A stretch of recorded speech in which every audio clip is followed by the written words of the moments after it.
Zonja Zotrin.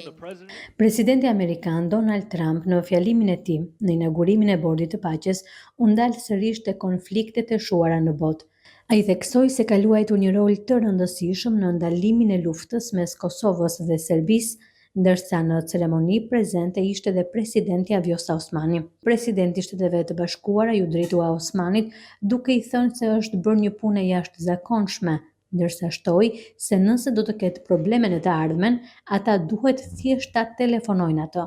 Gjatë fjalës së tij, Trump theksoi se ndjehej i nderuar për pjesëmarrjen e kryeministrit të Shqipërisë Rama, si dhe të presidentit të Argjentinës, për të cilin tha se e ka mbështetur personalisht.